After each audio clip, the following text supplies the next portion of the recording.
So welcome everyone. I'm absolutely delighted that we're having a conversation with Mr Alzheimer's today. My name is Emma Smith. I'm the project manager with Empowered Conversations, which is a project of Age UK Salford. And I'm very excited that I've got my colleagues and friends, Amanda and Joy, joining me today to have a conversation about the wonderful project that is Mr Alzheimer's. So it's a bit of a different format than normal. So rather than a presentation, it's more of a Q&A. So I'll be asking some questions and then Amanda and Joy will be giving us some answers. As usual, we'll have right at the end, we'll have a chance for you to ask any questions. So at the bottom of your screen, there's something called Q&A. So if you have a question that pops into your head at any point, just pop it in there and then we will pick it up at the end. I think everyone's been on a webinar before, but if you haven't been on one, it's absolutely normal that you can only see us three. Amanda will obviously tell you why she has a hat umbrella on at some point, but we'll keep you in suspense for a little while longer. We've been running these webinars for the last year, so I think this is like 31 or 32 that we've done now, and it was our response to COVID. We were going to have a conference, it didn't happen. We got all of our speakers and said, can we do webinars? They said yes, so we've been going ever since then. If you haven't come across Empowered Conversations, we deliver communication courses for family carers across Greater Manchester, and we also have a project called Empowered Carers, which offers one-to-one support for carers in Salford. I think I've told you everything I need to tell you. So welcome Amanda with the umbrella on your head, and welcome Joy with a budgie soon to be on your head, I'm sure. Let's get cracking. Okay. So Joy, would you just, so where did the idea of Mr Alzheimer's come from? Well, I've got two granddaughters, and a few years ago I realised that they were quite nervous of me, and they were steering away from me in some situations. So I thought, well, if I can make some sort of character that represents dementia, then it might be a way, a door to helping them to understand why Nanny keeps saying silly things and doing silly things, and it worked. They took Mr Alzheimer's home with them. This was the very first Mr Alzheimer's. It wasn't the fancy one that we use now. So yeah, they would sit and talk to him at bedtime and all sorts of things like that. And I thought, well, if they've benefited from understanding a bit of Nanny and her antics, then maybe there's other children that might benefit as well. So that's how he came into being. Thank you, Joy. And yeah, this is I like to call it the prototype. So this is the prototype Mr Alzheimer's that you can see on your screen now. So he was sort of a pale yellow and a pale blue. So the yellow side was his happy smiley side, and the blue side, he had a sad face. So it sort of helped people to understand that sometimes, well, helped your grandkids to understand, Joy, that sometimes you might be happy and other times you might be sad, and you know that you would flip between those and a lot of other emotions.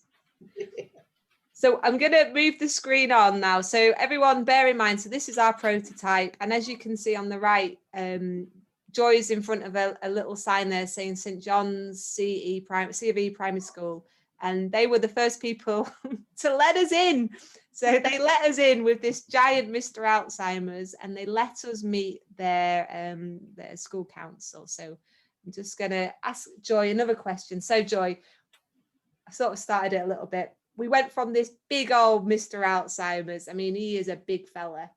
How did we go from him to Mr Alzheimer's Goes to School campaign?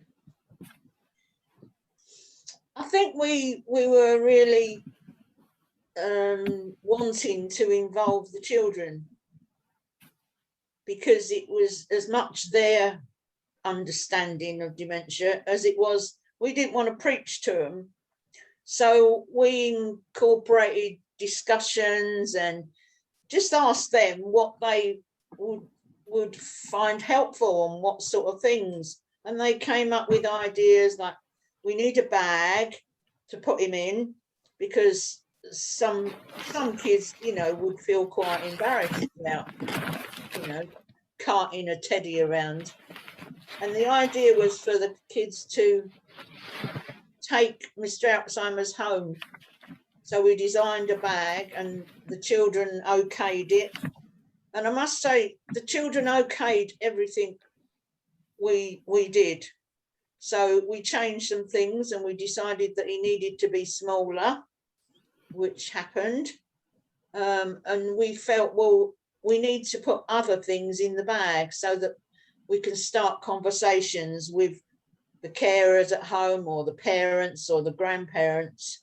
So it developed into a bag containing Mr Alzheimer's that the kids could take wherever they wanted and write all about it.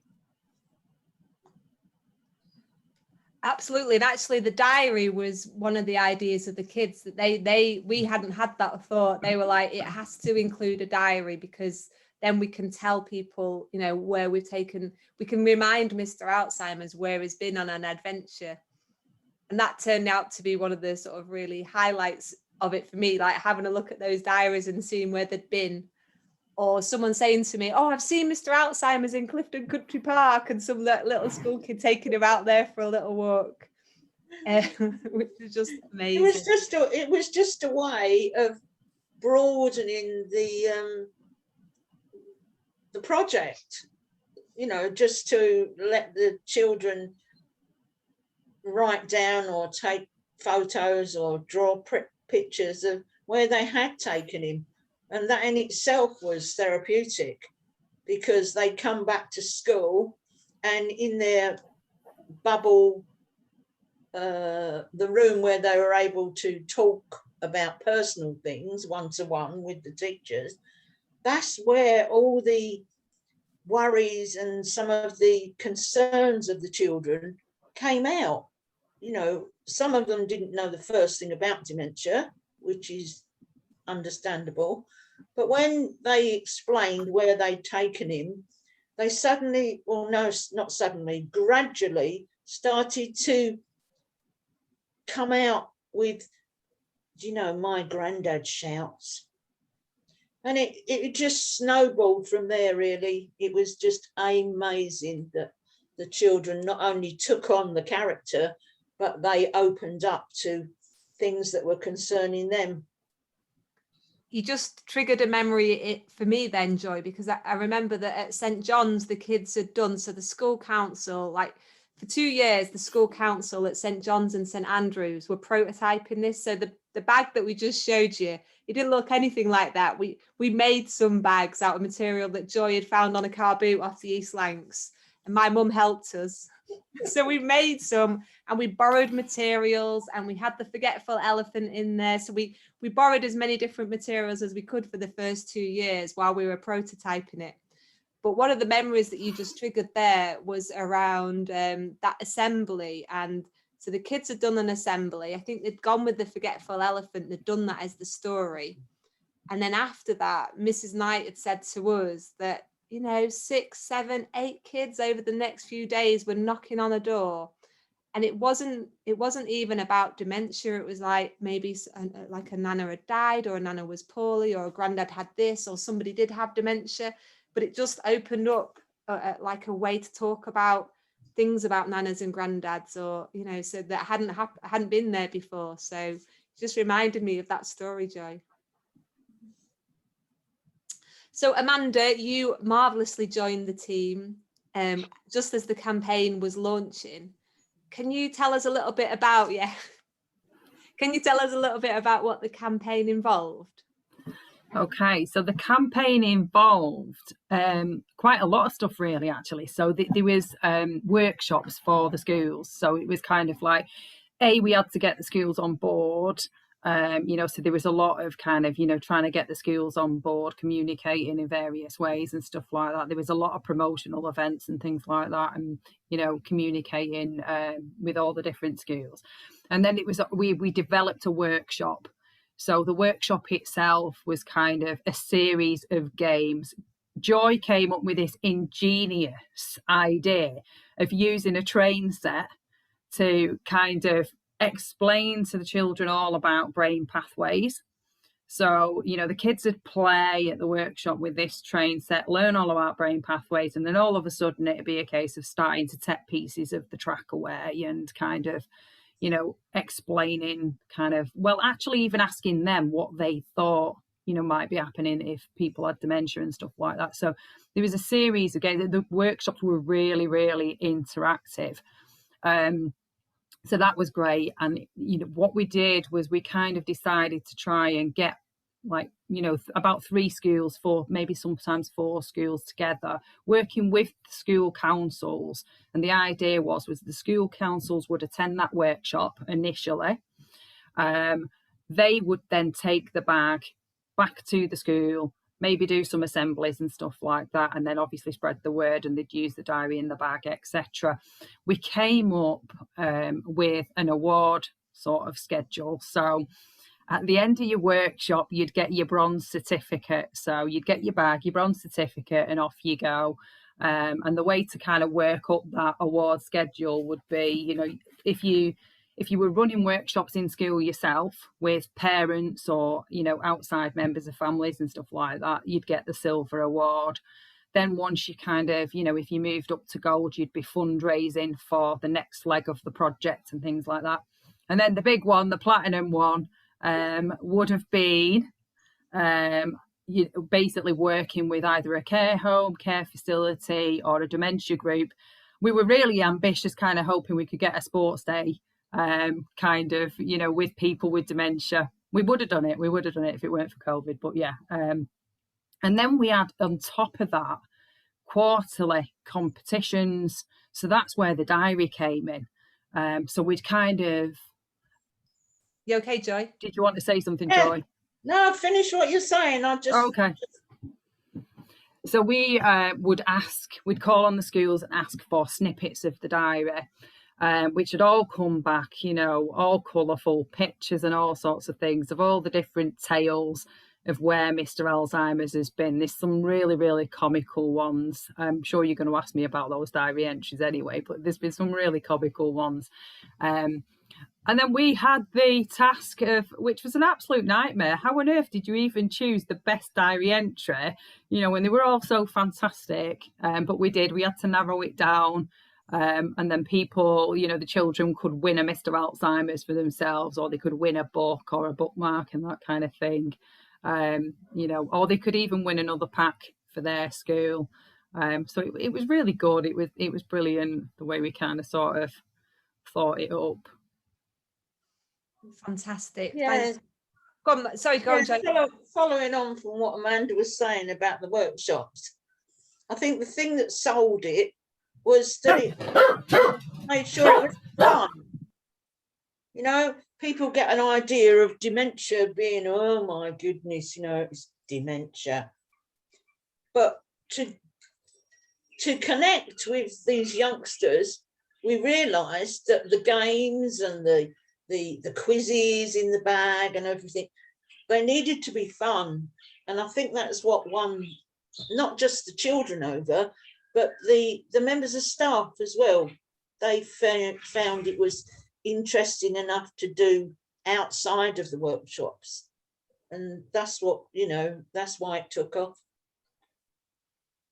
And I often describe it as like the campaign was about sort of starting a conversation in schools about dementia, because we you know, apart from the workshop, we weren't regimented on how they would take Mr Alzheimer's away. It was down to the schools to decide how they would use Mr Alzheimer's. So in some schools they only took him on school trips.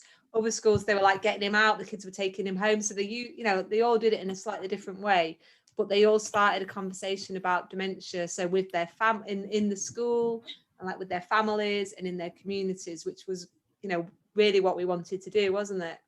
Absolutely, yeah, definitely. So it's really hard working with schools just because they're I so thought- busy. I thought you were going to say it's really hard working with Joy. That's my last one. I'm going to say that at the end. Oh, right. I'm going to say now I know it's really hard working with Joy. No, about schools. So, like, you know, anyway, pre-COVID, schools are very hard to engage with because they're so busy. They've got so many different agendas. God, they've got to like teach kids things. You know, they can't do all this extra stuff. So what were some of the challenges that you faced getting the workshops running, Mand? I mean, you have just touched on, you know, one of it, the schedule. They are absolutely so busy, really, really busy. So actually kind of, you know, even just making connections could be really, really difficult. You know, I mean, quite often if you're lucky enough, or, you know, or unlucky enough, whichever way you look at it, if you've got somebody that's got a vested interest that you know, in dementia in itself, you kind of, you know, you're halfway through the door, if you like.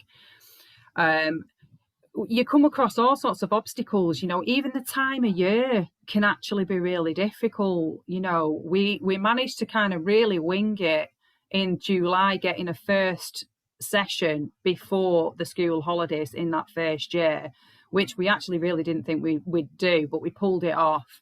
You know, but you come up all sorts of things. So you've got your SATs and stuff like that. You know, if you're starting to arrange things and it's SATs week or whatever, it's an absolute nightmare. Again, I think sometimes as well, we fell a little bit lucky where if they were doing something that was anything to do with, you know, well-being or mental health or something like that, then, or invisible illness, that helped, because that helped give them something to kind of, you know, encourage the kids to think about that kind of thing. But yeah, it could be, you know, quite difficult to kind of engage and get everyone going. And what, again, I suppose in some ways it was getting people to come to us, actually in a strange sort of way, became easier to actually work with a small group, with that school council, instead of a full class, instead of the whole school or whatever, and actually getting those small amounts of children to come to us at one venue, rather than us actually going to, you know, half a dozen different schools. And we found that actually a Friday afternoon, late afternoon, felt, you know, quite perfect for the majority of schools. Some schools had what they called golden time. So it gave them that hour, that opportunity to kind of take the kids off site and actually do that. You know, and as it progressed, you know, we were getting invited into schools. Schools were kind of sort of, no, come along, you come to us, and that kind of thing. And it depended on the school a lot of the time as to what their schedule was like, really. And as you say, it was getting that message out there that actually this is a really fun workshop. You know, like you say, it's not the kind of prettiest of kind of subjects, but it was making it as pretty as we possibly could do. And it was a massive eye-opener. I think once they'd got to a workshop, or once people had heard about what a workshop looked like and about the fun games and stuff like that, you were kind of, you know, you were pretty much in there. And by the time COVID came along, we were on a roll. We were really on a roll. You know, we were going places. And I think it was hard to rein it in as well, because the project itself was Salford based. You know, and we had things out on social media. We had the Mr Alzheimer's Facebook page. We were getting messages. God, I think we had one from, was it Cyprus or something like that? You know, and we were getting messages from all these different schools in different areas. Can you come to us? Can you come to us? And we wanted to run with it. We really wanted to run with it. And it was so exciting. But over to you, Joy. I know I've got dementia, but I don't remember that Cyprus effort. Why didn't we go? I mean, flipping heck. I think the Cyprus came after we presented the Mr Alzheimer's project in Barcelona. I think so we did get a few invites. I know the budget just would not stretch to that flight, but yeah. Well, I happen to think that the England football team need a Mr Alzheimer's. Absolutely, he could be their mascot, couldn't he? You can see it now, can't you? Definitely. So you know, like, yeah, the biggest challenge was COVID, I suppose, in the last 18 Yeah. months. So COVID has Yeah. been a massive challenge for everybody, but for this project, it sort of it kicked us when we were just about to fly. Yeah, it really did. It was, I don't know, Joy, do you want to elaborate on what you thought at that time or what you felt when we kind of got told we were all going home? Huge disappointment, obviously, because as you said, you know, we'd just taken off and we were just being able to fly, and then we sort of hit the ground with a bump. And if anyone knows anything about dementia, it really it really frustrates you, and it really yeah, for me, I felt a bit very lost. I thought this is a project that I've put so much into and I love doing, and it just felt as if the carpet was taken away from under us. But when we discussed it and thought there's got to be another way of doing this, that lifted me up, my spirits. Yeah, it lifted. I feel like we're building towards an explanation about why Amanda has got an umbrella on her head. We might just be building towards that. Yeah, but I can second what Joy felt, you know, that disappointment of You can't actually just thought, you know, that is it. That's it, but it can't be. You know, it was that, you know, you felt robbed, you felt completely that disbelief of, oh my God, you know, we were just going so far, and it's such an important message to get out there, you know, and if you look at the diary entries and some of the feedback that the schools have given us of the conversations with the kids that it's actually opened up, you know, yeah, it was just that disappointment. We were getting the message out to all sorts of different cultures as well, you know. Mr Alzheimer's had even been to a mosque. It was like, wow, this just cannot happen now, you know. Yeah. Okay, so we'll touch on a bit more about what you did in a minute, but let me share my screen. So this fella, oh, not that fella, this fella. so Joy, your son Justin did us a blinder. He hooked us up with the most amazing illustrator called Paul Loudon, who jumped on board with this project. I think he came on and we'd asked him to design the little Mr Alzheimer's that you've got on your t-shirt, Joy. That was his first one that he did. So he did that, and then we were like, oh well, okay, but now we probably need some little postcards making that we could put in the pack to explain why has Mr Alzheimer's come home, what should we do with him, how do we use the diary. So then he did that, and then we were like, then Joy, you were like, well, you know, we're sending this book in about an elephant and it doesn't quite feel right. I think we should write our own story. So we were sat in a little cafe on the Height in Salford, and Joy, Paul and myself started to like write up a draft idea of a story, which was around, this is Mr Alzheimer's, this is him going to Toyland to buy his granddaughter a present. So you can just see that the images are just absolutely beautiful. As with everything, we took the story back to the kids. So we got down the ideas, I drafted up a story, passed it around, everyone was happy. We then took it back to the kids and said, okay, is this funny? Because it had to be funny. There had to be some funny bits. You know, there were some very serious bits in there, but there had to be some bits in there that kids would find really interesting. And they all said that actually funny bits in stories were the bit they liked most. So it had to be, so they were telling us some jokes that we had to put in, or, you know, that Mr Alzheimer's did have to leave the house with his slippers on and go on the bus with his slippers on, because they giggled at that. They liked that. So we had to have those funny little bits in there, but which were also very poignant, because then when, you know, at the back of the book, we had explainers. So we then explained, why did Mr Alzheimer's, you know, he looked a bit silly. He had his slippers on and he went on the bus and he went to shop with his slippers on. But what was going on for Mr. Alzheimer's? Why did he forget to change his shoes, his slippers into his shoes? Or why did he make a cup of tea in a sugar bowl? Or why couldn't he find his milk? Because, you know, it wasn't in the fridge, it was in the washing machine.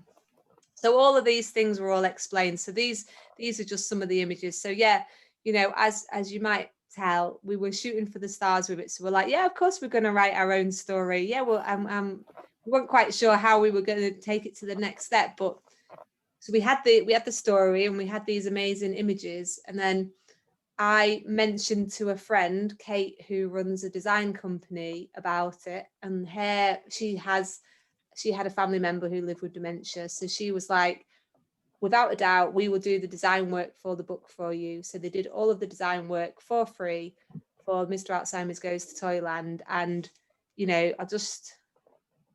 you can see the little book there. Who's got a book near them? Anyone got a book near them?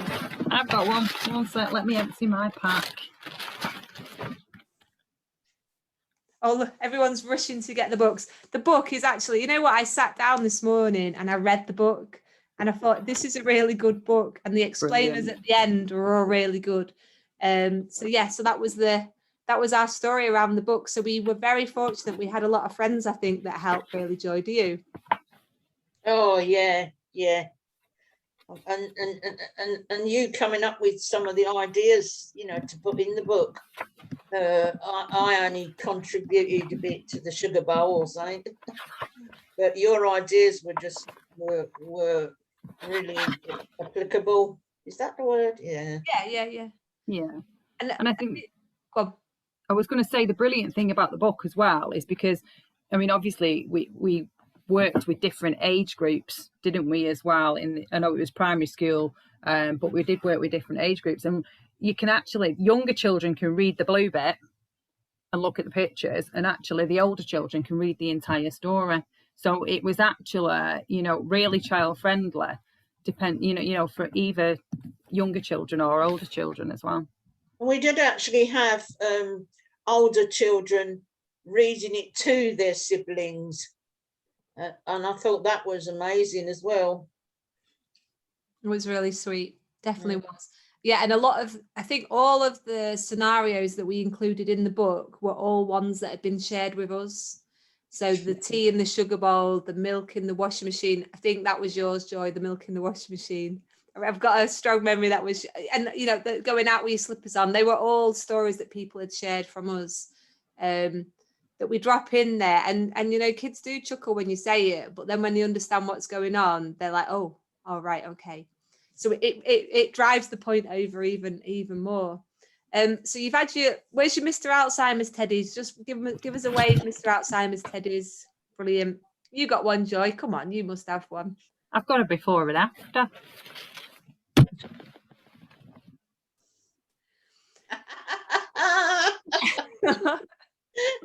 You put him on a diet or something?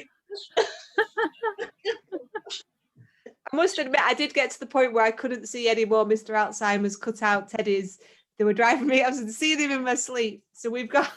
So there's Mr. We should have made a hand puppet as well, really, shouldn't we? We could have done that. Definitely could have done that.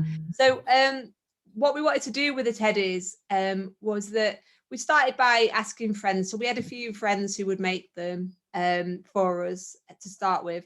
But then it was really important for us that there was a story behind each of those teddies. So started a project, Mand. Will you tell us a little bit about Stitches and Stuffers, please, and what it was about and what we hope to do with it? Yeah, so we launched a new group, really, in the Humphrey Booth Resource Centre. And that was about getting people together, you know, whether they had dementia or not, you know, kind of sort of, you know, reducing isolation and all sorts of things, getting people active within that community centre and kind of just, you know, encouraging people to help us. You know, I mean, we really did push it out, didn't we? We pushed the boundaries. We got as many favours as we possibly could, getting people to make this guy. So we launched the group, and the group met once a month in the Humphrey Booth Centre.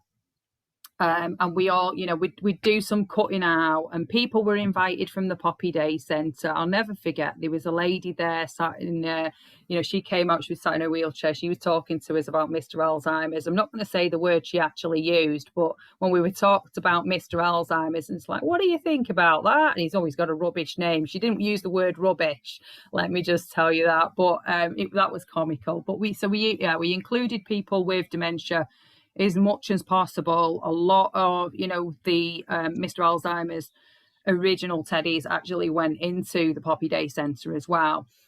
We went to Older People's Day, and it was you that actually went to Older People's Day, if you remember as well. So we kind of reached out to other groups as well, where possible, kind of getting as many teddies for the workshops, kind of ready as possible. What we did at the Stitchers and Stuffers group, what we mainly used a template to kind of cut out the felt material, and then we had some volunteer stitchers that would then stitch him for us. Sometimes they were stitched at the group, but a lot of the time he actually went away from the group to, other people that either might have been caring for someone with dementia, or they might have had, their own invisible disability or whatever, and they would stitch him up as well.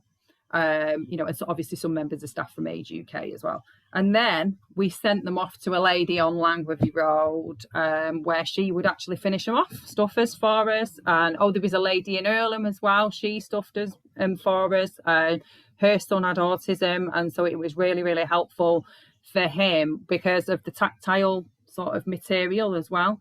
She found that really helpful, and she felt that she was giving back as well by helping us actually, stuff him and get him ready. So yeah, we ended up with quite a few Mr Alzheimer's that have been donated all over, to be quite honest. And I've literally got 30 unstuffed Mr Alzheimer's sitting in my bedroom, sitting in the spare bedroom upstairs, because we were just about to send them all out, and obviously COVID hit, and we were like, well, we can't be sending fleecy material stuff out to people, so they didn't go anywhere. So we will at some point finish those Mr Alzheimer's, because they've got their eyes in, because that was my job, to put the eyes in. I was so conscious that someone would put the eyes in properly, because there were safety eyes, and we'd worked up a way of putting them in so that they would stay in and be very safe around little kids. That was it. I mean, it was such, a sort of, I was going to say sensitive. That's not the right word. Complex, wasn't it? It was so complex actually getting it right. I mean, remember you guys, it was before I came along, but I remember you guys kind of, testing him, testing the eyes, putting weights on the eyes, burning the material, making sure it was child friendly. There was so much behind actually making him, right down to getting your little labels to say that it was child friendly and everything. There was just quite a lot. There was a lot more. Haven't we pulled it off? We really have. Totally pulled it off. I was laughing at Joy's reaction there, because one of the first ones she'd made had these massive plastic eyes, and when we gave him, when we tested to see how flame retardant he was, these eyes just went flame. Eyes in the kitchen, but with the door and a safety bucket of water available to put out Mr Alzheimer's. But we were testing him out, so yeah, we had lots of fun, and we found all the materials that we needed to make sure that Mr Alzheimer's was safe. The little eyes, flame retardant fleece, you name it. All right, I want the funny stories now. So either in your workshops or sort of feedback that you've had, what have been the funniest things that the kids have said to you about the Mr Alzheimer's Goes to School campaign? Anything you can recall, Joy? I think one of the things, and it's a bit of a follow-on from the campaign. We've been able to take some of the books to say thank you to the children that before COVID were part of the anyway, so we've been able to go back to some of the schools, obviously COVID restrictions in place and masks and everything else, But we went to one of the reception classes, and this little lad, I was dressed as Mr Alzheimer's, which I quite often am. And I was roasting away because it's a full fur thing. So I was thinking, oh, how many more questions? And this little lad came and said, does Mr Alzheimer's drive a fire engine? And I thought, now what do I say? I said, yeah, he might do.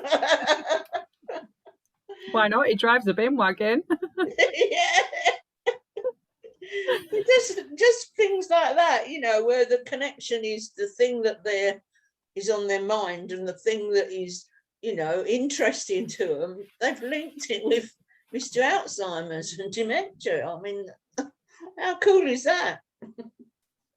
There has been some really random questions, you know. I mean, you'd kind of open it up with, you know, does anyone want to ask Mr Alzheimer's what it's like to live with dementia? And it's kind of like, what's your favourite ice cream? You know, you'd just get random stuff sometimes. Or I remember there was one child that, are you really Mr Alzheimer's, or are you in a costume? You know, and it's like, oh my God, what are we even allowed to say to this? You know, we don't want to burst that bubble. Yeah, what are you supposed to say? And we've had some really serious questions at the same time. You know, we had one little boy who kind of asked, how do you know when you have dementia? You know, we've had some, they've been so engaged. They've been so engaged, you know, sometimes sharing their own experience in the workshops, been massive eye-opener to the schools. The schools have been like, oh my God, we didn't even know, you know, and when you say Charlie, you know, wasn't called Charlie. We didn't even know that Charlie was kind of dealing with this issue, you know, Grandad actually living at home with dementia. And then they've been able to support them a lot more. Then there's been questions like, how do you feel when you've forgot that you've got your slippers on and you suddenly realise, you know, when you're outside? And they've really wanted to know the seriousness about what, you know, what it feels like to actually have dementia, which is that's been really, really touching. It's been really good. But yeah, we'll never forget that fire truck moment. And he was such a little sweet kid, wasn't he, really? And you pulled that one off, and I think he was satisfied with your answer. I think it underlines the importance of safeguarding. You know, the kids who are asking these difficult questions have got to have an opportunity to talk to someone about it. And we've always, in whatever context we've taken Mr Alzheimer's into, we've always made sure that, you know, there's a backup. I think that's so important.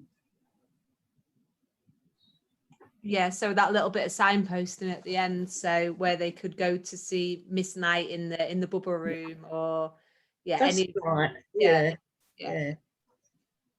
No, it's been a very special time. Right, okay, so the cliffhanger of the day, Amanda Barrell.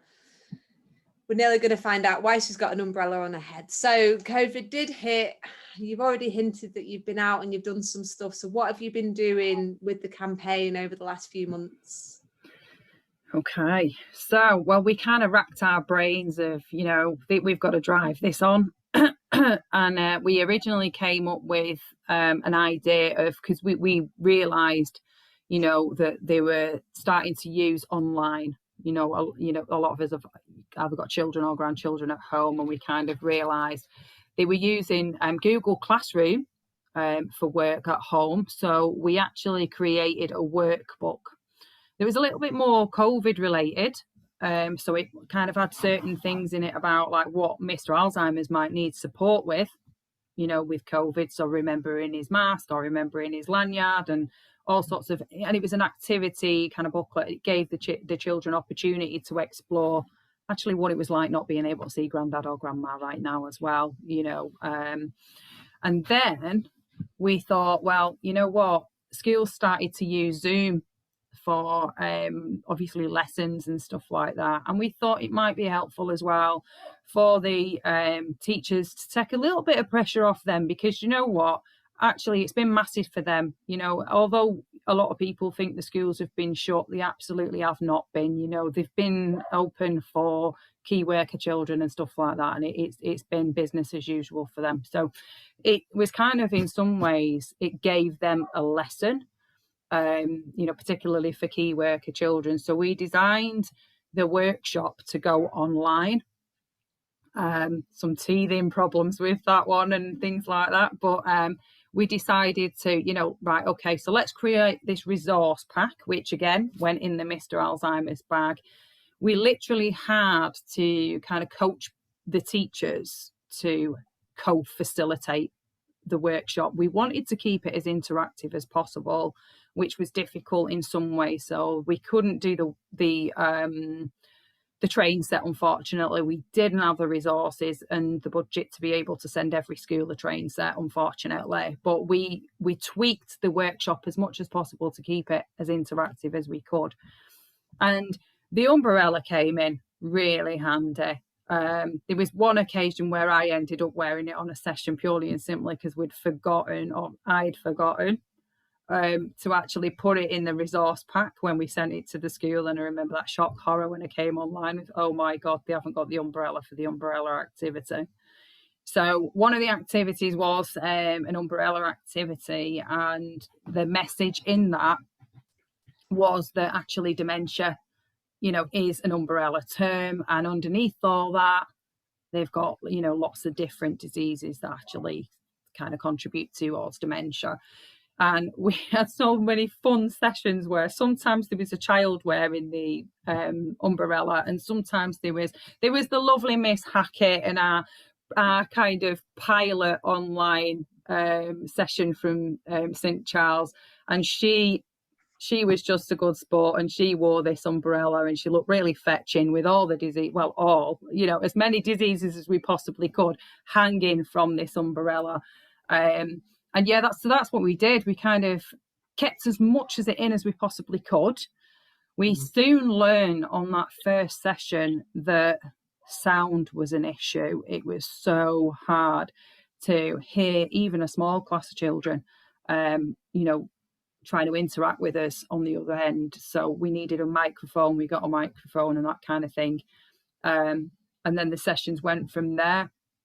And yeah, they've been brilliant. They've been brilliant. And the kids, we added the kind of opportunity to meet Mr Alzheimer's as well on those online workshops. So Mr Alzheimer's himself would actually come on, and they had the opportunity to ask him questions. And yeah, some random questions came from that as well. They quite often wanted to know how old he was, which was absolutely perfect, because it kind of gave us the opportunity to talk about young onset dementia, you know, which I suppose really was part of, you know, what one of the targets we wanted to kind of reach. And yeah, so we just tried to make it as fun as possible and relaunch the project, and yeah, keep the momentum. Anything to add, Joy? Don't think so. So do give us a shout if there's anybody you want to join you while we're having this webinar. Well, there is someone. I think he's got his happy face on today. Thank God. Yeah. Shall I introduce you? Here you go. Oh, hello. We've got a close-up. Oh, we've got a close-up. Hello, everybody. Alzheimer's. Hi, Mr Alzheimer's. Hello. I might be a bit too close to the camera, but hello. Oh. Are you having a good day today? We're having a great day. How about you? I'm having quite a good day, thank you. Yes, I've been listening to a lot of your conversation. Very interesting indeed. They're probably not 5 and 6 year olds. Oh, oh, am I not talking to children today? No. Oh dear, sorry. But thank you so much, I Mr. get so Alzheimer. used to talking to children. It's difficult. Sometimes it's hard to I'll know let you whether get we're back to children your or adult not. conversation. Bye, Mr. Alzheimer. Bye.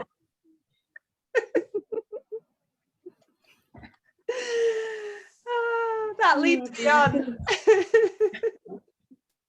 That was like Mr. Alzheimer's cross with like Father Christmas.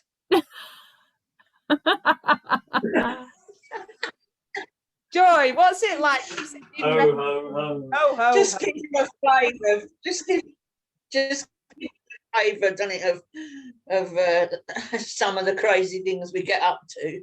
You know, we during Alzheimer's week, we took him into some of the supermarkets, and you know, you can't miss him, can you? I mean, if he's walking down one of the aisles in the supermarket, lots of people want to know what he's doing. So we give out leaflets to explain a bit more about dementia and signposts to where they can. And we've had some fantastic conversations in supermarkets, just because Mr. Alzheimer's is so bold. We've even had some conversations in the park as well, haven't we? One of the things that we did when you could meet someone outside was, again, to relaunch the project, was videos of Mr. Alzheimer's actually finally being able to meet up with his friends. And yeah, we met, you know, people walking the dogs, people taking the kids for a walk, you know, so books were getting handed out there. This great big yellow thing kicking a ball around in the park and people wanting to know what's going on. But it opens up a conversation, like you say, Amanda. You know, if that's what it takes to, you know, get dementia talked about, then I'm up for it. Absolutely. I'm conscious of the time. We did have a couple more questions, but I'm just going to invite people. If you've got any questions, will you please put them in the Q&A for us now? As you've noticed that we could all just carry on talking for many days about Mr. Alzheimer's. So please put your questions in there so we get to answer them. Our friend Claire has just said, this is just fabulous what you've all done. Oh, kiss, kiss. Thank you, Claire. Yeah. Okay. Joy, so what does it feel like when you're dressed as Mr. Alzheimer's? Without saying a rude word, hot. I think really it gives me permission to talk about dementia.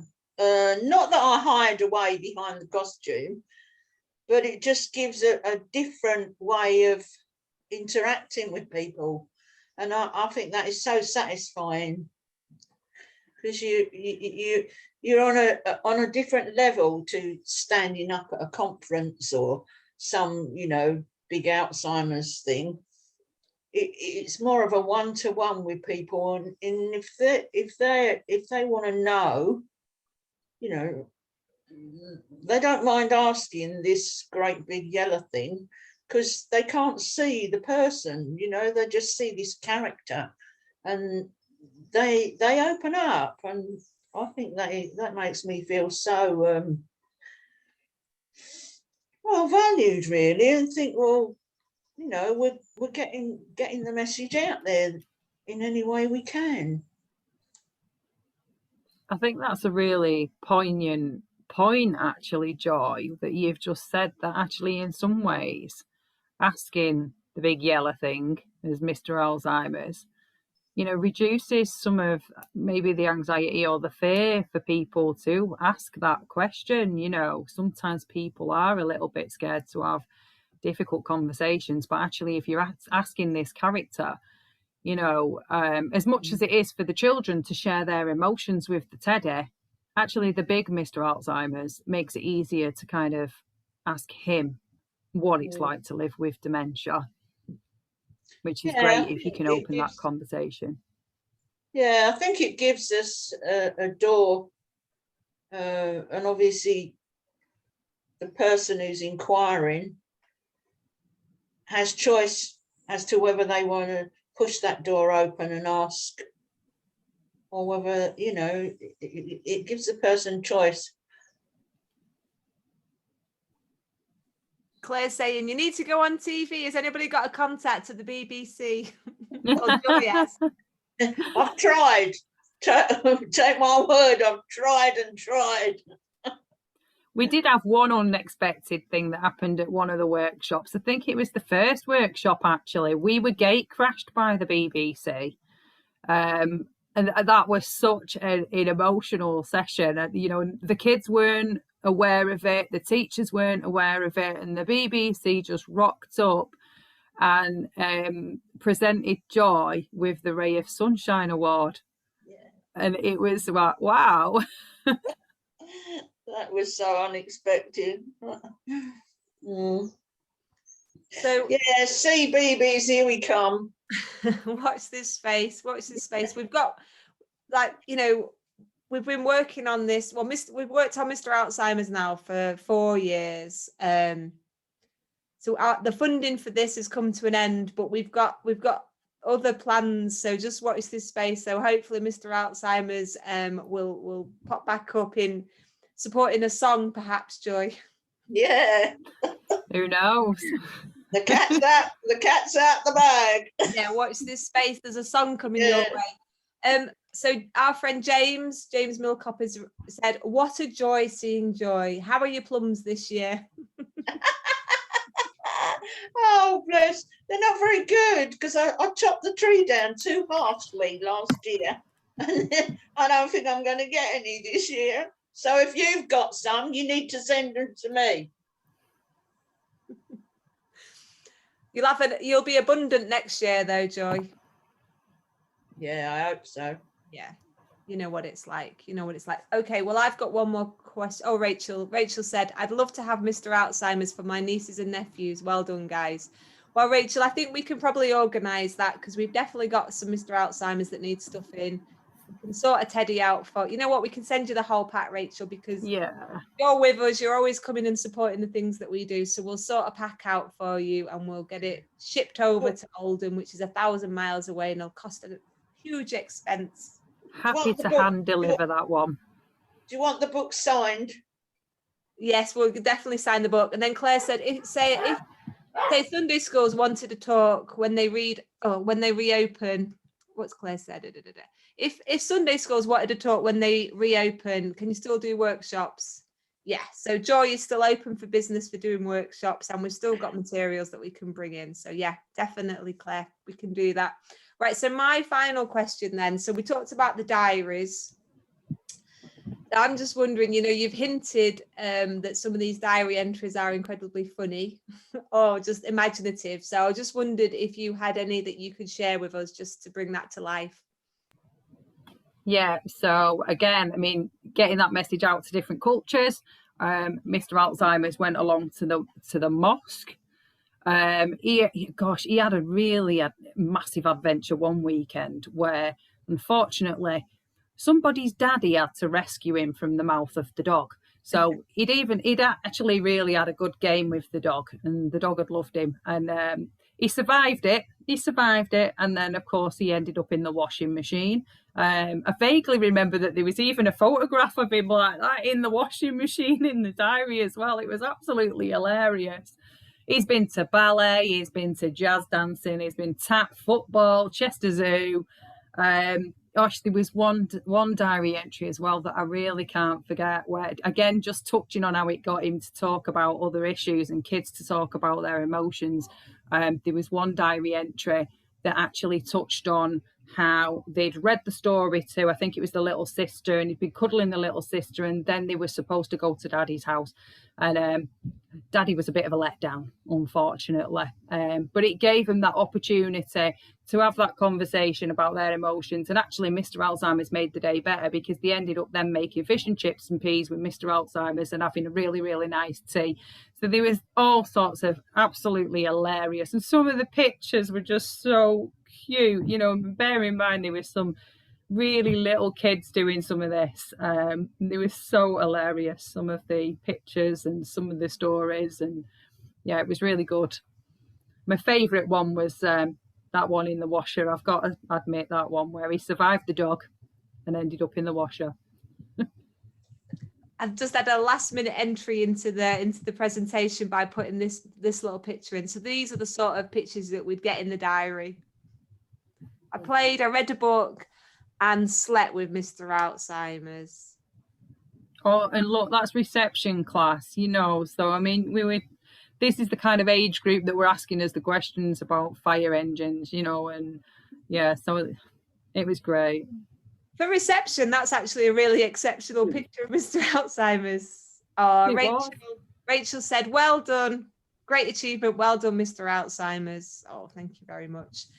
Okay, so unless anybody's got a burning comment or a compliment that they want to pay to us, I've just opened the poll, so please let us know how you found the talk today. So we've got another webinar next week. I haven't finished yet, so I'm giving people another second just to write us a question or add some more bits in.